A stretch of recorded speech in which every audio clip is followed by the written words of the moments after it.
আপনারা জানেন বিকাশ বাবু কি বলেছিলেন? মারবো কম, দৌড় করাবো বেশি, মানে কোর্টে এবারে ছোটাছুটি করুন। দীপক ব্যাপারী আমি জানি না কি করে বললো, কোথা দিয়ে ইনফরমেশন পেয়েছে। যদি দীপক ব্যাপারীর কাছে ফুটেজ থাকে, যেমন শুভেন্দু অধিকারীর ফুটেজ রয়েছে, ঘুষ নিচ্ছে, মদন মিত্র ঘুষ নিচ্ছে, আমরা দেখেছি না? সৌগত রায়, ওই ফিরোজ হাকিম গেঞ্জি পরে ঘুষ নিচ্ছে, আমরা দেখেছি। এমন ফুটেজ কি আছে আপনার কাছে? যদি না থাকে তাহলে মার্কেটে কেন রটাচ্ছেন? একবার আপনাকে আমি প্রশ্ন রাখছি, উদ্দেশ্যটা কি? নওশাদ সিদ্দিকী 30 কোটি টাকা ঘুষ নিয়েছে বিজেপির কাছ থেকে। নওশাদ সিদ্দিকী 30 কোটি টাকা ঘুষ নিয়েছে, মার্কেটে রটানো হচ্ছে। দীপক ব্যাপারী ইউটিউবার, সাংবাদিক, ওনার চ্যানেলেও নাকি উনি বলেছেন, এবং শওকত মোল্লা সেটা মার্কেটে রটিয়েছে। মানে জনসভা করে মানুষের মধ্যে বিষ ঢোকানোর চেষ্টা করছে নওশাদ সিদ্দিকীর বিরুদ্ধে। আপনাদেরকে জিজ্ঞাসা করছি, আপনারা কি বিলিভ করেন নওশাদ সিদ্দিকী ঘুষ নিতে পারে? নওশাদ সিদ্দিকী কি বলছে? আমি 30 কোটি টাকা ঘুষ নেব। আমার বাড়িতে যান, প্রতি বছর 1 কোটি টাকার কাট পড়ে যারা ভক্ত রয়েছেন ভক্তদের খাওয়ানোর জন্যে। নওশাদ সিদ্দিকী 30 কোটি টাকা ঘুষ নেবেন? উনি বলছেন 3000 কোটি টাকা হলে, উনি তবুও বলেছেন 3000 কোটি টাকা হলেও উনি ছুঁয়েও দেখবেন না। আর নওশাদ সিদ্দিকীর নামে দোষ চাপানো হচ্ছে, মানে কালিমা লিপ্ত করা হচ্ছে। কত বড় চক্রান্ত না চক্রান্ত নয় সেটা বিচার করবেন আপনারা। সত্যি যদি সত্যি হয় যে 30 কোটি টাকা ঘুষ নিয়েছে, তাহলে তো বলবো দীপক ব্যাপারী সামনে আনুন, ঘটনাটা সামনে আনুন।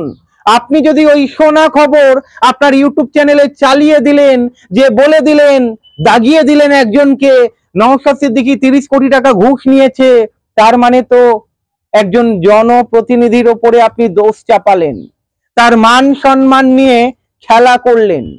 আর এই কথাটা জনসভাতে রটালো কে? শওকত মোল্লা। এখন নওশাদ সিদ্দিকী যখন কোর্টে গিয়েছেন, তখন কেড়ে কেড়ে অবস্থা, তখন ছেড়ে দে মা কেঁদে বাঁচি। তখন শওকত মোল্লা কি বলছেন? আমি তো জানি না, সোশ্যাল মিডিয়া থেকে পেয়েছি খবরটা, তাই বলেছি। দীপক ব্যাপারী আইএসএফ এর লোক, এখন দীপক ব্যাপারীকে আইএসএফ এর লোক বলে চালিয়ে দেওয়া হচ্ছে, দাগিয়ে দেওয়া হচ্ছে। মানে এখানেও পিঠ বাঁচানোর চেষ্টা। মানে মানুষকে তো ভুল বোঝাও, মানুষকে তো বলে যাও, প্রমাণ নেই তবুও বলে যাও যে নওশাদ সিদ্দিকী ঘুষ নিয়েছে। নওশাদ সিদ্দিকীর জনপ্রিয়তা বাড়ছে, এখানেই কি জ্বালা ধরছে? মানে নওশাদ সিদ্দিকীর ফ্যান ফলোয়ার যত বাড়ছে, তত হয়তো ধুকপুকানি বেড়ে যাচ্ছে, হার্ট ফেল করবে হয়তো 2026-এর পরে। শওকত মোল্লা সত্যিই যদি, আমি বলবো শওকত মোল্লাকে, সত্যিই যদি আপনার কাছে প্রমাণ থাকে যে নওশাদ সিদ্দিকী 30 কোটি টাকা বিজেপির কাছ থেকে ঘুষ নিয়েছে, আপনি সামনে আনুন। আর সামনে না এনেই যদি জনসভা করে মানুষের মধ্যে বিষ ঢুকিয়ে দেন নওশাদের বিরুদ্ধে, তাহলে এটা তো ঠিক নয়। আর নওশাদ যদি কোর্টে যায়, কোর্টে তো গিয়েছে, মানহানির মামলা করেছে, ভুল কিছু করেনি। একজন জনপ্রতিনিধি, তার উপরে দোষ চাপাচ্ছেন, স্বাভাবিক কথা, সে তো মামলা করবেই। এবারে আপনি যান কোর্টে। আপনারা জানেন বিকাশ বাবু কি বলেছিলেন? মারবো কম, দৌড় করাবো বেশি, মানে কোর্টে এবারে ছোটাছুটি করুন। দীপক ব্যাপারী আমি জানি না কি করে বললো, কোথা দিয়ে ইনফরমেশন পেয়েছে। যদি দীপক ব্যাপারীর কাছে ফুটেজ থাকে, যেমন শুভেন্দু অধিকারীর ফুটেজ রয়েছে, ঘুষ নিচ্ছে, মদন মিত্র ঘুষ নিচ্ছে, আমরা দেখেছি না? সৌগত রায়, ওই ফিরোজ হাকিম গেঞ্জি পরে ঘুষ নিচ্ছে, আমরা দেখেছি। এমন ফুটেজ কি আছে আপনার কাছে? যদি না থাকে তাহলে মার্কেটে কেন রটাচ্ছেন? একবার আপনাকে আমি প্রশ্ন রাখছি, উদ্দেশ্যটা কি? দীপক ব্যাপারী, আপনি ইউটিউবার, সাংবাদিক, আমরাও একই কাজ করি আপনার মতো। তবে এইভাবে মানে উজবুকের মতো কোনো ইনফরমেশন নেই, কোনো তথ্য নেই, প্রমাণ নেই, বলে দিলাম।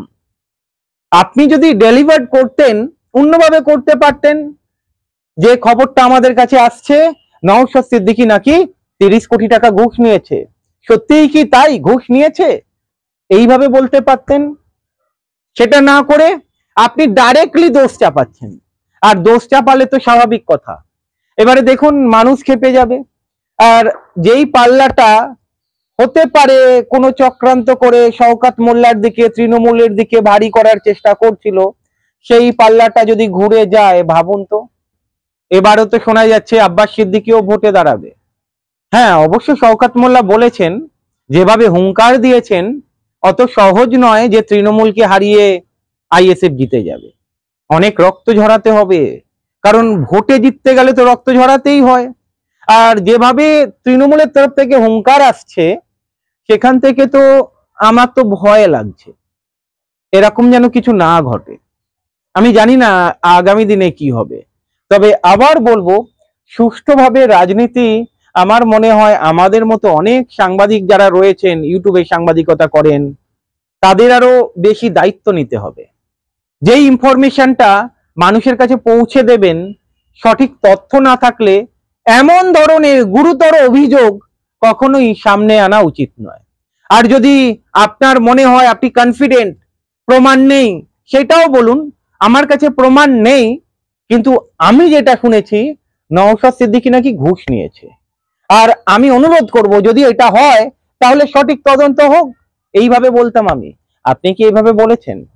যাই হোক, দুর্গাপুরে দেখেছেন গরু নিয়ে যাচ্ছিল গাড়ি করে, কিছু মুসলিম লোককে গাড়ি থেকে নামিয়ে কিভাবে, মানে আপনারা দেখেছেন সেই সব ভিডিও।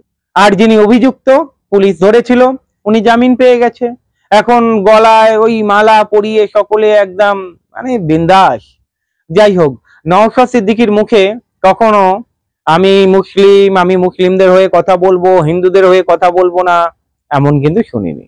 উনি কিন্তু সকল শ্রেণীর মানুষের জন্য কথা বলে।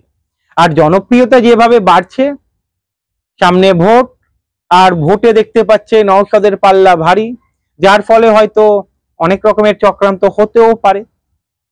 এবং শুনতে পাচ্ছি কিছু গ্রামের মানুষ, মানে ভাঙড় বিধানসভার আন্ডারে অনেক ক্যামেরা তাদের সামনে যাচ্ছে, তাদের ফুটেজ নেওয়া হচ্ছে। আমি জানি না তাদেরকে জোর করে বলানো হচ্ছে কিনা। যদি জোর করে বলানো না হয়ে থাকে, ওয়েল এন্ড গুড, খুব ভালো। তারা যদি মন থেকে বলে।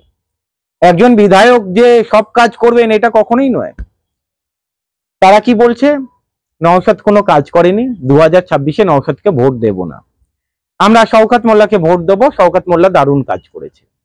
তারা বলতেই পারে, তাদের মতামত রয়েছে, জানাতেই পারে। তবে নওশাদ সিদ্দিকী কাজ করেনি, নাকি নওশাদ সিদ্দিকীকে কাজ করতে দেওয়া হয়নি, এই প্রশ্নটা কিন্তু রয়ে যায়। আপনাদের কি মনে হয় এই প্রশ্নটা রয়ে যায় না? যাই হোক, নওশাদের নামে দোষ চাপিয়ে আমার মনে হয় না লাভ হবে। আপনাদের কি মনে হয়? কালি ছেটালো নওশাদের গায়ে, উল্টে বাঁশ খেলো কারা? আপনারা জানেন। ভালো থাকবেন, আবার দেখা হবে।